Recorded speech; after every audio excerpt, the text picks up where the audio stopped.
There aren't too many MMORPGs that require a subscription fee nowadays, with the main two being Final Fantasy XIV and World of Warcraft, which are both titans of the genre. They're huge.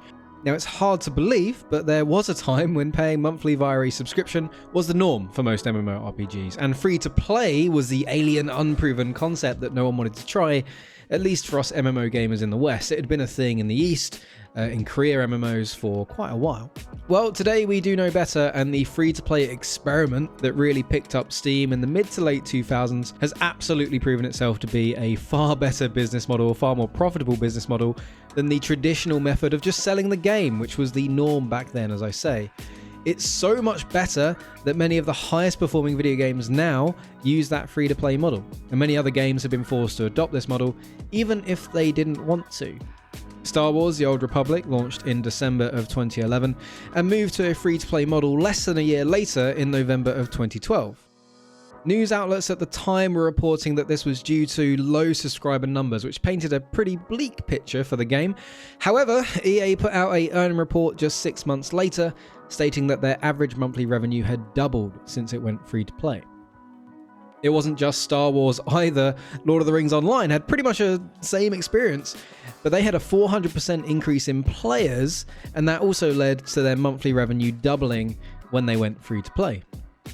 Now, this is great for business, don't get me wrong, but it's not always so great for us as players. There are some downsides that seem to constantly appear in games that use the free-to-play model, and these downsides are often referred to, collectively by us, as pay to win, or to a lesser extent, pay to progress. MMOs, even sub-based ones, aren't shy about advertising services that benefit the player in some way, and because MMOs usually have a ton of different activities that you can do, this also creates a ton of opportunities for the developer to make money from you in the form of microtransactions. Things like buying in-game currency with real-life money, weapon skins, armor skins, mounts, mount skins, pets, toys, character slots, race changes, buying levels, emotes, convenience items, the ability to get married with another character in-game. Final Fantasy does this. In-game houses, stuffed animals for your in-game house, furniture for your house, crafting materials, upgrade materials. There's so much that they can sell you.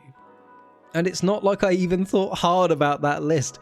It took me about 30 seconds to put that together, and some of those are just off the top of my head. It's not even in the script. Now, you can argue that most of that, if not all of it, is optional, okay? And you never need to spend a penny on any of it. That is true. But studios need to make their money somehow.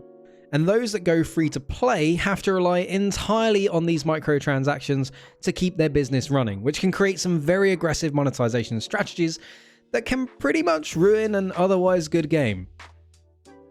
Lost Ark and Diablo Immortal are two very recent and obvious examples of good games being brought down by their invasive monetization strategies, which, whilst you don't have to spend the money, you'll want to if you want to enjoy the game and get the most out of them.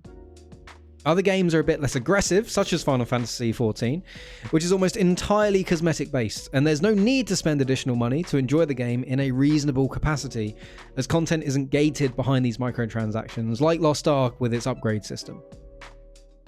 Now, back in 2014, Pete Hines, the marketing lead for Elder Scrolls Online, attempted to justify their subscription fee by stating that it allowed the development team to focus 100% on content creation. And if they had chosen free-to-play instead, then a portion of the development resources would be spent on creating cosmetics for the store and not on content for the game. Now, Elder Scrolls dropped their sub-fee model just over a year after release, and today the game has a microtransaction store with everything from loot boxes, mounts, pets, houses, furniture, crafting tools, bank space upgrades, face paint, armor sets, and so on. A lot of these smaller things in there cost around £6, but the things that you care about, like mounts or player houses, can set you back as much as 3,000 or 15,000 crowns respectively.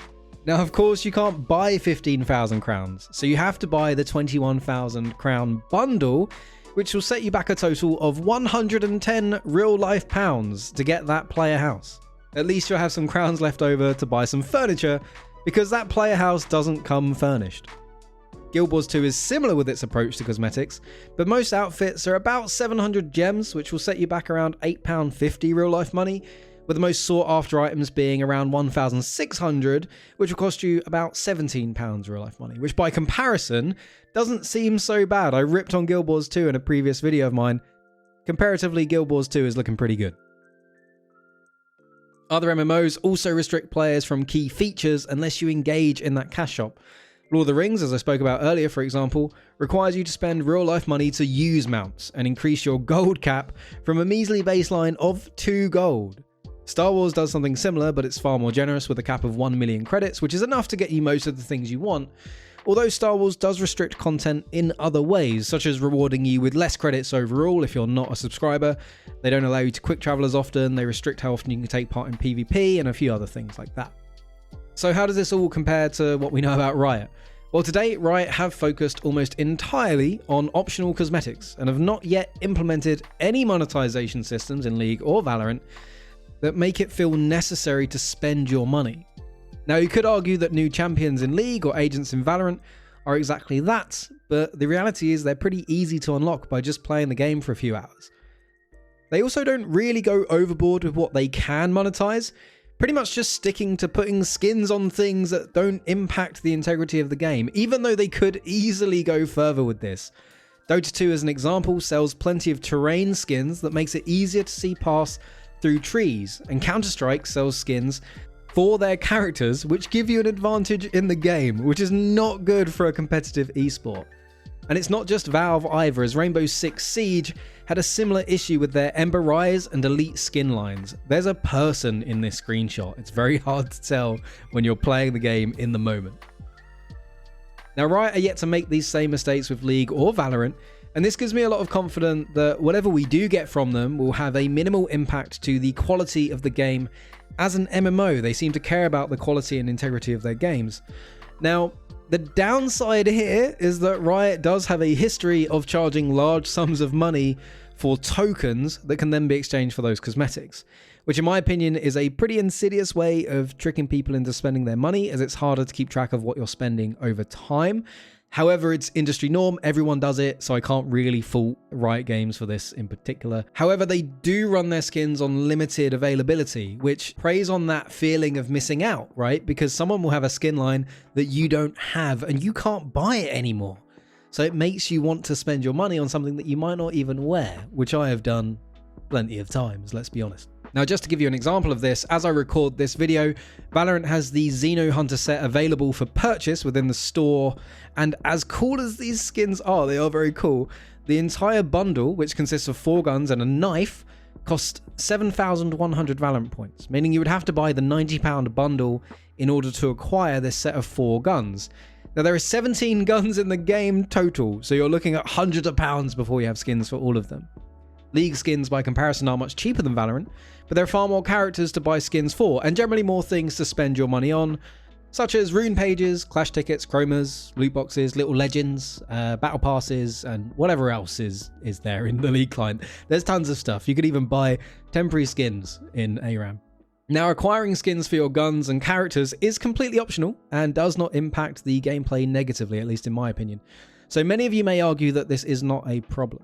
But as we've seen with other MMOs that we've spoken about already in this video, games that rely primarily on cash shops for their money often leads to cosmetics in the store that far outshine those that you can earn in the game, as well as a bunch of convenience items that solve problems which shouldn't be problems in the first place, which I don't personally want. Guild Wars 2 is really bad at this. So what do I think we'll get? Well, it's tough to answer this. I've spoken to a few people and they just say it will be like League and Valorant with tons of cosmetics. But MMOs are nothing like those games. The player experience is far more personal. You play the same character in an expansive world for several years, not just for 40 minutes or 15 minutes if you're me in a game of League. I have the High Noon skin on 7 of my characters in League, and if they release a High Noon set for the MMO, I'm going to buy it. But I'm only going to buy it once, because I play 1 character, not 7. So where does this leave Riot, a company who has, through the sale of cosmetics, found themselves at the top, arguably, of the gaming world? Do they do what they do with Valorant and try to get players to spend £90 on 1 skin? Or do they progressively make better skins that supersede the old ones, so you spend another £90 on another skin? No, I don't think that's realistic. I think what is far more likely is that they will monetize more than just cosmetics. And that is why it's so hard to know what we'll get. I mentioned earlier that Riot seem to avoid monetizing anything that compromises the integrity of their game. It's the reason we don't have skins for Valorant Agents or skins for the Rift in League. Sure, it would make a ton of money, but the game would be worse for it as it would erode what those games are. It creates a gap in the player experience, which in a competitive game is not what you want. You want that to be as close as possible.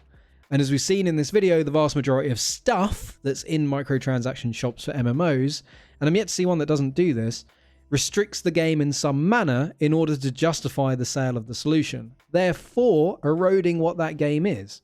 Whatever it might be, the game is worse for it when that stuff is in the cash shop and not just in the game anyway. So this is Riot's problem to solve. We don't want £90 skins in our MMO, and we don't want £30 Unbreakable Gathering tools in our MMO either, or even £8 ride-in licenses so you can have something as basic as a mount. So what can they do? It's a tough problem to solve. But there is quite an easy solution here, at least I think so. And that is the subscription fee.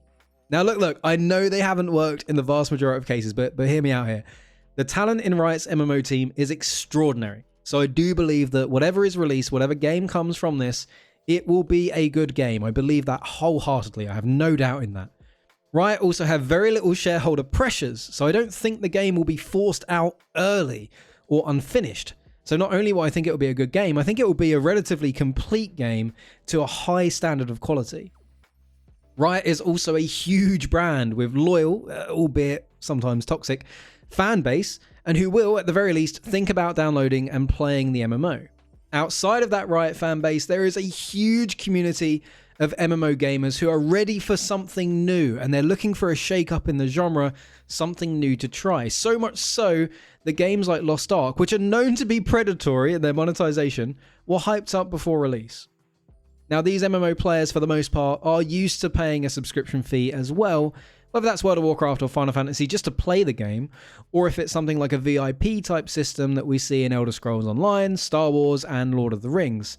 And finally, it's Riot, and it's an MMO. The hype for this thing will be and is already huge, and if anyone can get away with charging a subscription fee, it's going to be Riot Games. Now, as much as I'm an advocate for it, I actually do not think that we'll get a subscription fee. Riot have mastered the free-to-play model over the past decade, and I'd be surprised to see them step away from it. Even an upfront box price would surprise me, I think. Now, what is far more likely, at least in my opinion anyway, is a seasonal battle pass type system where you progress through 50 or so levels by completing in-game missions, like defeat 5 dungeons, kill a certain boss, win some PvP matches, things like that. The rewards in that battle pass would range from character cosmetics, pets, mounts, skins, emotes, toys, and also currency for a dedicated cash shop. I think that cash shop will have limited runs of skinline bundles similar to Valorant, which you can buy unlocking, say, a High Noon set that consists of the armor, weapon skins, as well as some maybe emotes and pets and things like that. I would guess these things would be around the £30 mark and probably change each season, pulling from the skin lines that they already know are successful in League, like Battle Academia or the Anima Squad, Star Guardian, High Noon, the Ashen Knight stuff, things like that. They've got so much to pull from and deliver that I think it would be bizarre for them not to sell skins on those lines there.